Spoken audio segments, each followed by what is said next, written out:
Hello दोस्तों, मैं विनोद कुमार वीड़ावादनी के इस ऑनलाइन प्लेटफॉर्म पर आपका स्वागत करता हूं। तो आज इस क्रम में हम लोग पढ़ेंगे शहाबुद्दीन मोहम्मद गोरी।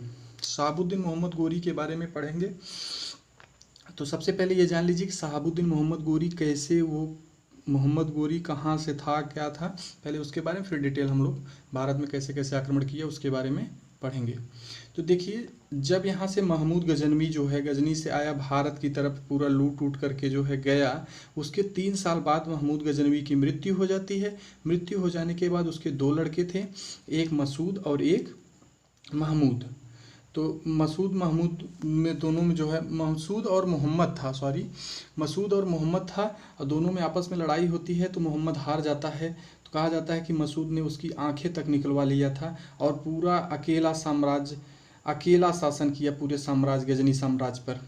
तो उस क्रम में अगर हम यहाँ पर देखें तो ईजुद्दीन का शासन चल रहा था। ईजुद्दीन के शासन की मृत्यु के बाद, मतलब ईजुद्दीन जब मर गए, इनके 6 लड़के थे। ईजुद्दीन के मर जाने के बाद इनके 6 लड़के थे। 6 लड़के में सैफुद्दीन था, और फिर सैफुद्दीन के बाद उसके क्रम में आता है गयासुद्दीन। गयासुद्दीन जब यहाँ शासन करने लगा तो गयासुद्दीन ने गजनी पर आक्रमण किया। इधर साइड में जहाँ पर मसूद शासन कर रहा था, इस साइड में आक्रमण करके गजनी को विजित कर लेता है, अर्थात जीत लेता है। और गयासुद्दीन अपने भाई शहाबुद्दीन को, गयासुद्दीन अपने भाई शहाबुद्दीन उर्फ महमूद, मतलब शहाबुद्दीन महमूद गोरी, ये पूरा नाम गोरी का ही है। शहाबुद्दीन महमूद गोरी को पूरा जो है ये गजनी साम्राज्य दे देता है कि तुम इधर राज करो, हम इधर कर रहे हैं। उसी क्रम में हम लोग आगे आज पढ़ेंगे। यहाँ पर आपको हमने बता दिया है कि यहाँ पर तोमर थे, और ये जो है चौहान वंश में पृथ्वीराज चौहान थे। इनके नाना अनंगपाल थे, यहाँ पर दिल्ली में शासन कर रहे थे। इनकी कोई संतान नहीं थी, तो पृथ्वीराज चौहान को ही इन्होंने दिल्ली की गद्दी भी दे दिया था। और इस क्रम में जो है ये पूरा शासन बहुत मतलब लंबा क्षेत्र बन गया, अब जो है अजमेर और दिल्ली पूरा मिला करके। तो उसी क्रम में गढ़वाल वंश एक था जो है, जो कि कन्नौज से लेके इधर बनारस साइड तक पूरा जो है शासन करता था। तो इस गढ़वाल वंश वाले से और इधर वाले से, पृथ्वीराज चौहान तृतीय से, मतलब बहुत ज़्यादा जो है अच्छा खासा संबंध नहीं था, कह लीजिए बहुत खराब संबंध था। अक्सर राजपूत वंश में त्रिपक्षी संघर्ष चल भी रहे थे, तो इसलिए एक दूसरे में एकता नहीं थी अलग अलग राज्यों में, जो भी अपने भारत के राज्य थे। तो इस क्रम में हमने आपको बताया कि जो है जब पृथ्वीराज चौहान जो है, आपको ये कहानी एक वीडियो में डाला गया है जिसमें ये बताया गया है कि पृथ्वीराज चौहान तृतीय तथा संयोगिता की अमर प्रेम कहानी। उस वीडियो को ज़रूर देखिए, उसमें समझ में आएगा। तो इस क्रम में अब यहीं से हम पूरा इसका डिटेल पढ़ेंगे कि कैसे कैसे वो आक्रमण किया, कैसे कैसे जीता। ठीक, देखिए आगे। महमूद गजनवी जब भारत से धन लूट कर ले जाता है, उसके 3 साल बाद ही उसकी मृत्यु हो जाती है। तो इस क्रम में उसके 2 बेटे मसूद और मोहम्मद के बीच लड़ाई चलने लगती है। ऐसा हमने आपको बताया इसके पहले। इस लड़ाई में मसूद जीत जाता है और मोहम्मद हार जाता है, और मसूद ने मोहम्मद की आंख तक निकलवा लिया। अब पूरे गजनी क्षेत्र पर मसूद का शासन हो गया। गजनी क्षेत्र पे मसूद का शासन हुआ। फिर मौदूद और इजाउद्दीन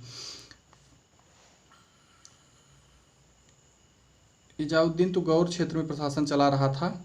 तो जब इजाउद्दीन की मृत्यु हो जाती है,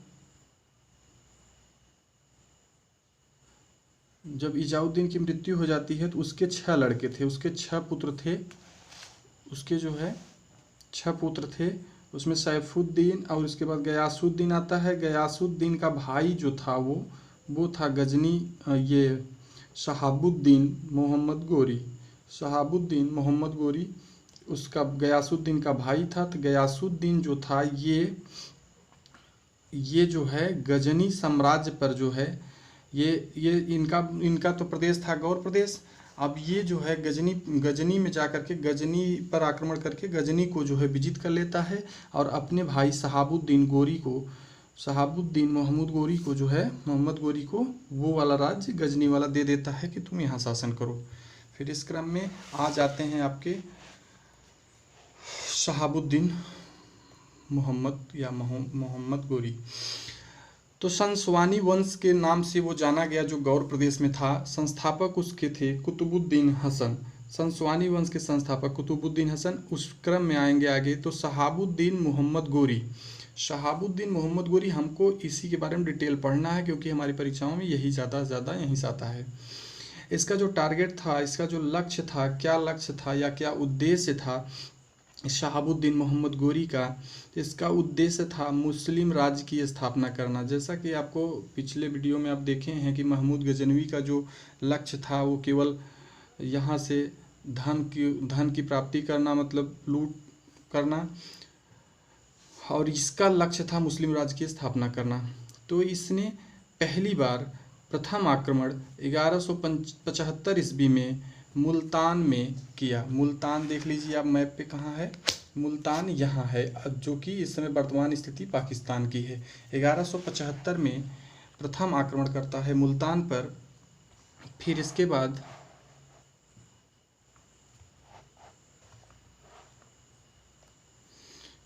बाद गुजरात पर आक्रमण करता है 1178 ईस्वी में। वहाँ पर मोहम्मद गोरी को हार का सामना करना पड़ता है। गुजरात आक्रमण 1178 में जब किया तो वहाँ पर उसको हार का सामना करना पड़ा। इसके बाद तराइन का प्रथम युद्ध होता है। तराइन का प्रथम युद्ध होता है। देखिए तराइन के प्रथम युद्ध में क्या हुआ कि उस समय राजस्थान वाले, अजमेर वाले क्षेत्र पे पृथ्वीराज चौहान जो है शासन कर रहे होते हैं। वहाँ पर जो है तराइन का युद्ध होता है 1191 ईस्वी में।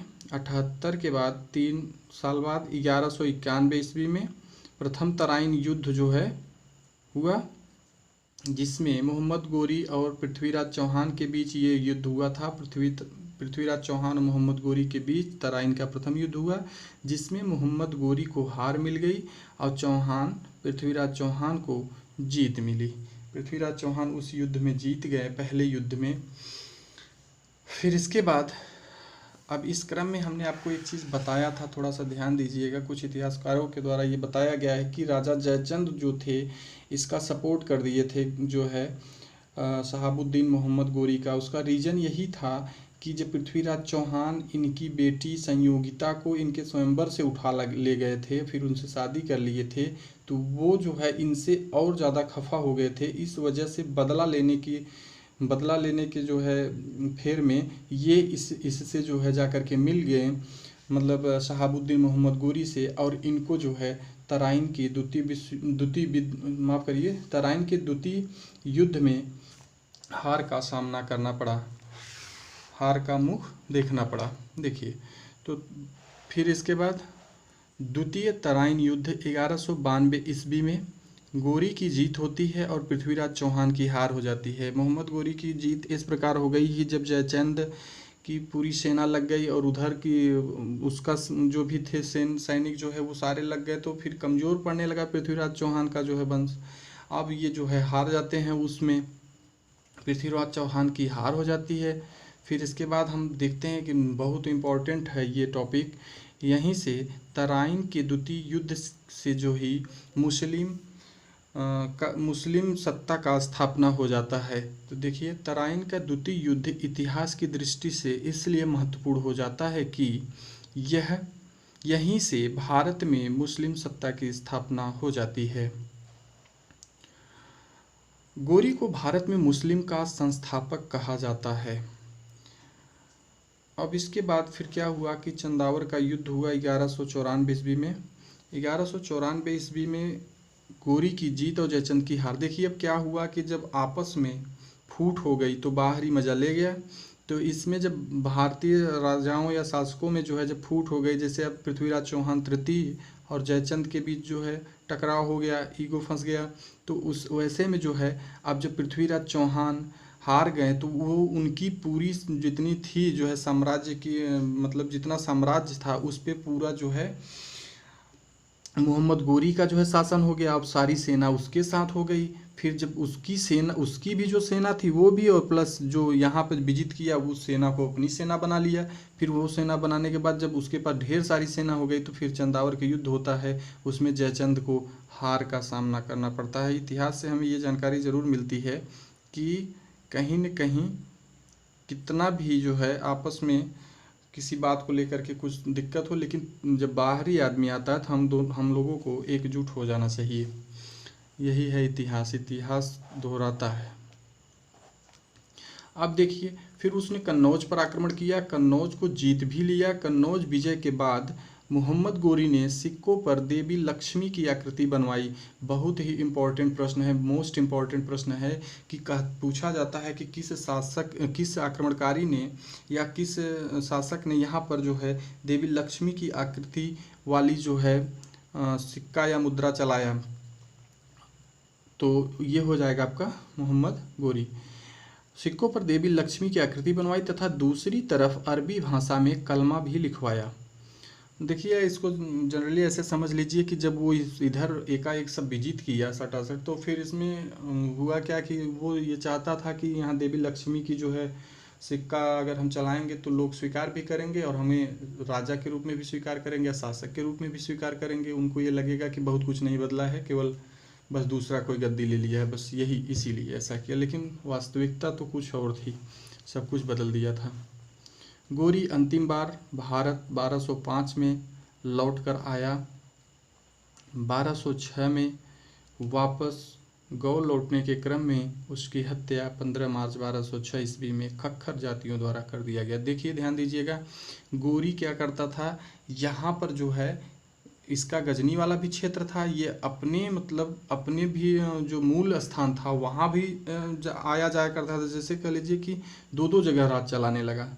तो इस क्रम में यहाँ पर अपने जो है जो इसके विश्वसनीय दास थे कुतुबुद्दीन ऐबक, उनको यहाँ की भारत की पूरी जिम्मेदारी मतलब दे के गया था, जिस वंश को जीता था कि तुम यहाँ शासन चलाओ, हम वहाँ से भी देख करके आ रहे हैं। इस क्रम में एक बार वो जाता है, फिर 1205 में लौट कर भारत आता है। फिर इसके बाद 1206 में वो जो है गजनी की तरफ मतलब रास्ते में जा रहा था, तो वहीं खक्खर जातियाँ रहती थी।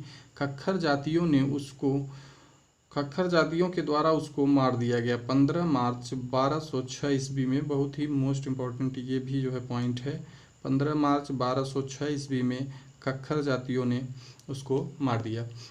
फिर इसके बाद कुतुबुद्दीन ऐबक को यहाँ पर वो छोड़ गया था, और बख्तियार खिलजी। अब इनके बारे में हम लोग डिटेल पढ़ेंगे नेक्स्ट वीडियो में, जिसमें कुतुबुद्दीन ऐबक, फिर देखिए फिर कैसे कैसे मुस्लिम वंश यहाँ पर आ गया, कैसे कैसे मुसलमान जो है यहाँ पर शासन करना स्टार्ट करते हैं, उसके बारे में डिटेल पढ़ा जाएगा।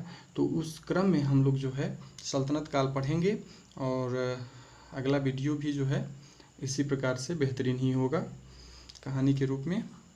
तो और जो स्टूडेंट नए हैं हमारे चैनल पर, वो सब्सक्राइब कर लीजिए, ताकि जब भी हम नया वीडियो डालें तो आपको सूचना उसकी प्राप्त हो जाए।